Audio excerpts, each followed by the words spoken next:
Welcome viewers to this episode on hydrogen part 3, which is based on unit 9 of class 11th chemistry book part 2. In this episode, we will discuss a very important compound of dihydrogen, that is water.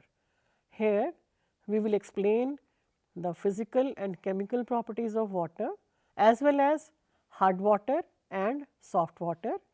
We will also describe the temporary and permanent hardness of water and the methods of removing it.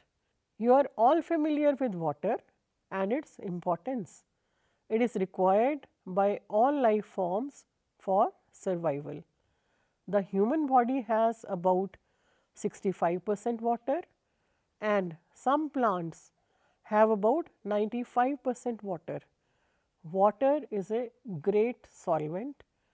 The distribution of water on Earth's surface is not uniform, as is evident from the data given in the table. In different sources, the percentage of total world's water is like this. In oceans, it is 97.33%. In saline lakes or in inland seas, it is 0.008%. Polar ice and glaciers have about 2%, that is 2.0% of the total water, and groundwater is 0.62%. And lakes, if you see, has very less percentage, though they seem to be having a large quantity of water, it is only 0.009%. And soil moisture has again very less percentage, 0.005%, and atmospheric water vapor has 0.001% water, and rivers, if you talk about, it is 0.0001% only. Let us now understand the physical properties of water which make its role unique in the universe. It shows hydrogen bonding between the molecules, and this is responsible for its high freezing point and high boiling point. The other physical properties having higher values in comparison with the other liquids are high heat of vaporization and heat of fusion, high specific heat, high thermal conductivity, high dipole moment, high dielectric constant, and high heat of vaporization and heat capacity are responsible for moderation of climate and body temperature of living beings. It is an excellent solvent for transportation of ions and molecules in plant and animal metabolism. Hydrogen bonding is also responsible for solubility of covalent molecules, for example, alcohols and carbohydrates. Let us now focus on the interesting aspects of structure of water. The molecule of water has a bent shape and the bond angle is 104.5 degree, and the OH bond length is 95.7 picometer, as is being shown in the structure here. You can see its polar nature as is given in the structure. There is a partial positive charge on the hydrogen atoms and there is a partial negative charge on the oxygen. The orbital structure of water shows two lone pairs of electrons on oxygen, as is shown in the structure here. There is hydrogen bonding present between the molecules of water in the liquid state. The crystalline form of water is ice and the density of ice is less than that of water. In winters, ice on the surface of lakes and water bodies provides thermal insulation for aquatic life, and this is of great ecological importance. At atmospheric pressure, ice crystallizes in hexagonal form, but at very low temperature it condenses in cubic form. The three-dimensional nature of the structure of ice is very ordered and is shown in this diagram. Here you can see that each oxygen is tetrahedrally surrounded by 4 other oxygen atoms. The hydrogen bonding gives open type structure with wide holes in which other molecules can be held interstitially. We will now study the important chemical properties of water. These are its amphoteric nature, redox reactions, hydrolysis and hydrate formation. So, coming first to the amphoteric nature of water, water can act both as an acid as well as a base. As Bronsted acid and base, it can give a proton and take a proton as is shown in the equation given below.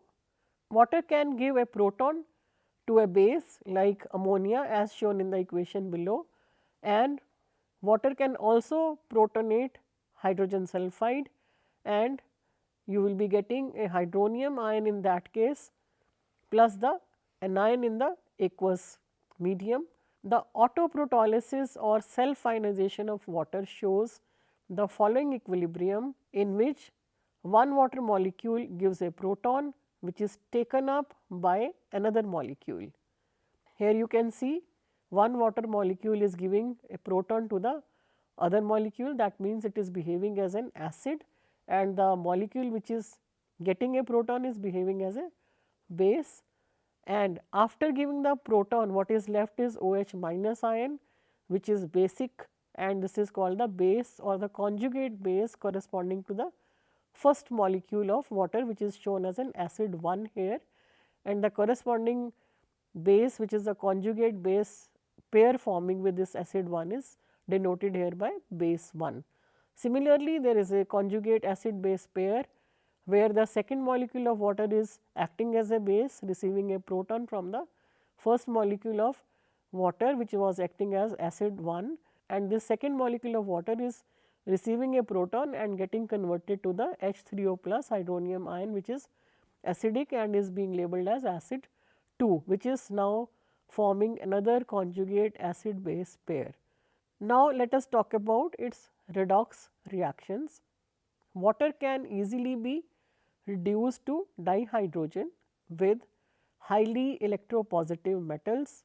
Water can reduce sodium as has been shown in this equation to give sodium hydroxide, and hydrogen gas is produced in this reaction. So, this reaction can act as a source of dihydrogen. Water can be oxidized to dioxygen as has been shown in the equations of the reactions shown below. Coming to the hydrolysis reactions, water has a strong hydrating tendency due to its high dielectric constant. It dissolves many ionic compounds, it hydrolyzes some ionic and covalent compounds, and you can see here the kind of reactions being exhibited by water with different compounds.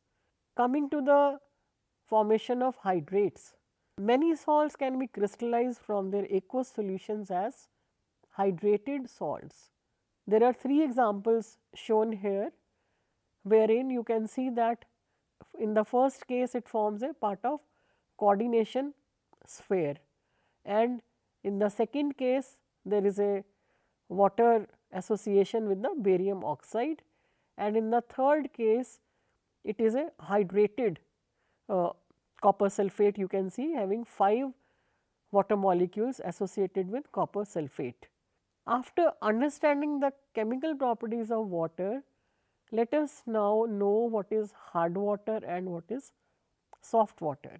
Rainwater is almost pure because it contains some dissolved gases only. When it flows on the surface of earth, it dissolves many salts such as hydrogen carbonate, chloride and sulfates of calcium and magnesium ions. This makes water hard. What is hard water? It is that water which has these dissolved salts and which does not give lather with soap, but water which does not contain above salts and lathers with soap is called soft water. So, that is the distinction. Hard water rather forms scum or precipitate with soap. You must be curious to know why it so happens. What is scum? Soap contains sodium stearate, that is C17H35COONA.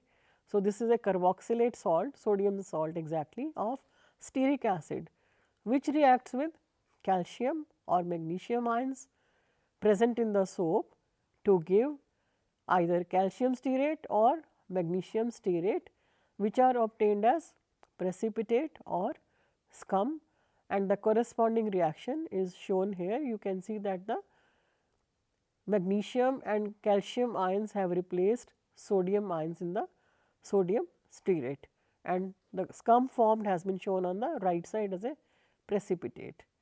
Thus, hard water is unfit for use in the laundry and in boilers because it forms scales which reduces their efficiency. So, now the question is how to remove this hardness of water and make the water fit for use. For that, first you have to know about what type of hardness is there, only then after that you can think of removing it. Hardness of water can be of two types, temporary or permanent. Let us first understand the temporary hardness and the methods of its removal. The temporary hardness of water is due to the presence of hydrogen carbonates of magnesium and calcium, and it can be removed by two methods. First is boiling and second is using Clark's method. On boiling, magnesium hydrogen carbonate changes to insoluble magnesium hydroxide and calcium hydrogen carbonate changes to calcium carbonate. Both these magnesium hydroxide and calcium carbonate are obtained as precipitates which can be filtered to give soft water. In Clark's method, lime is added to hard water. What is lime? Lime is calcium hydroxide which reacts with hydrogen carbonates to give the precipitates as shown in the reactions below. Again here the precipitate of calcium carbonate and magnesium hydroxide formed can be filtered to give the soft water. Let us now understand what is permanent hardness and how it can be removed. Permanent hardness results due to the presence of chlorides and sulfates of magnesium and calcium ions in the water. It cannot be removed by boiling as was there for the case of temporary hardness. There are various methods for the removal of permanent hardness.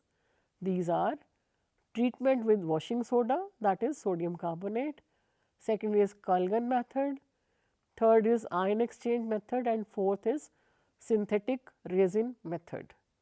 We will now explain each of these methods in detail. The first method, using the treatment of hard water, permanent hard water, is with sodium carbonate, which is known as washing soda also.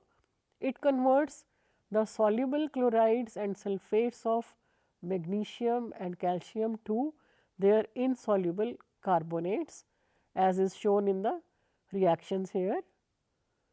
These carbonates can be filtered off to get the soft water. The next method is Culligan method, and in this method Culligan is used. What is Culligan? It is the commercial name of sodium hexametaphosphate, which has the chemical formula Na6P6O18. Its complex anion reacts with magnesium ions and calcium ions of hard water and keeps them in the solution, as is shown in the equation below. You can see that now sodium has been replaced by calcium ions and magnesium ions, and a new anion has been formed with magnesium and calcium as cations, and this remains in the solution only and does not precipitate out. Let us now study the ion exchange method for the removal of permanent hardness. This method is also known as zeolite or permuted process. Zeolite or permuted is sodium aluminum silicate, that is NaAlSiO4, which can be represented as NaZ. Mind you, here we are denoting AlSiO4 as Z. In hard water, the following exchange reaction occurs between the zeolite and the M2 plus ions, which are magnesium ions or calcium ions, and we are getting here, according to this reaction, the exchange of sodium ions with the cations present in the hard water. When all the sodium ions of the zeolite have been used up, it gets exhausted. That means its capacity to work has finished. So, what can we do now? Can we regenerate it? Yes. How? This is done simply by adding aqueous sodium chloride solution. We can replace the M2 plus ions by sodium ions as in MZ2, as is shown in the reaction given below, and we can regenerate the starting material here, that is the zeolite.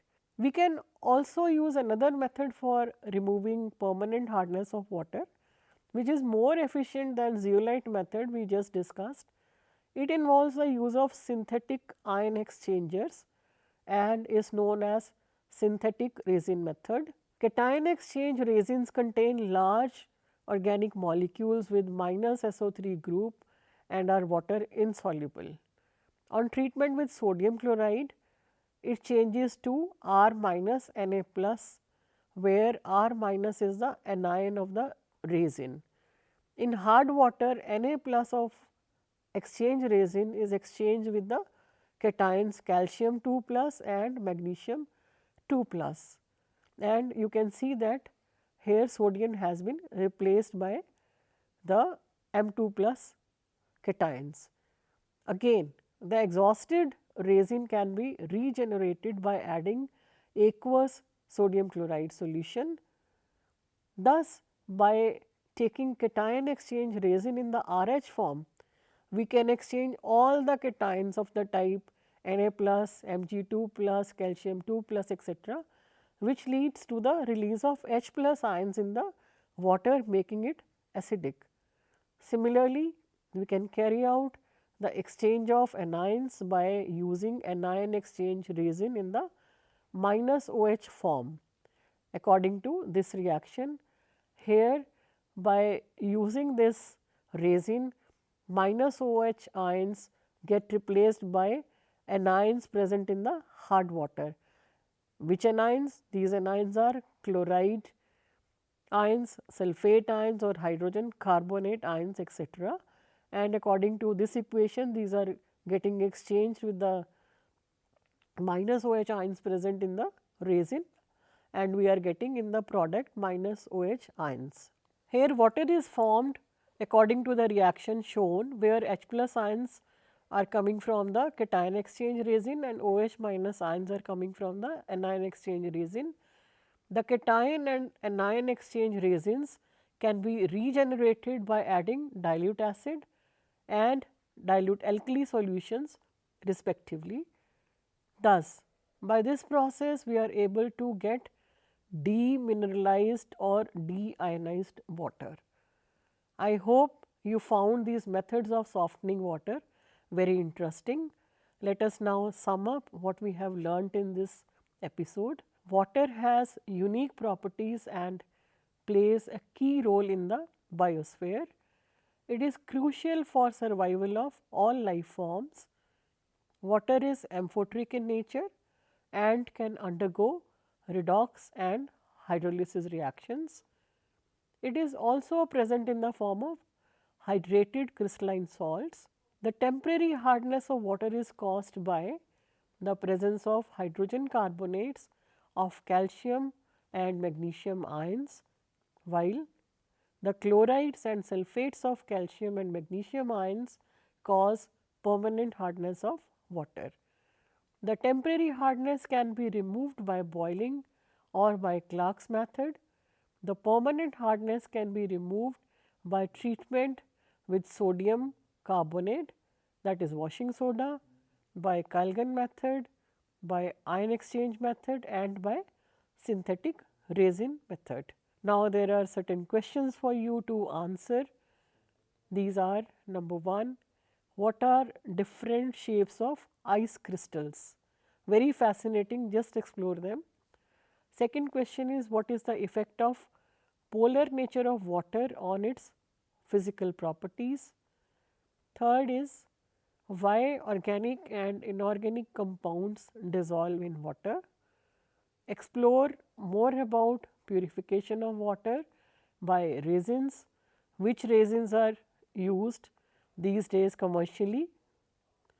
How is water purified by RO? Because many homes now use RO as a method of purification for drinking water. And the last question is, demineralized water good for drinking purposes? We hope that this episode has enriched your understanding about water and various aspects related to it. In the next episode, you will study about important compounds of dihydrogen.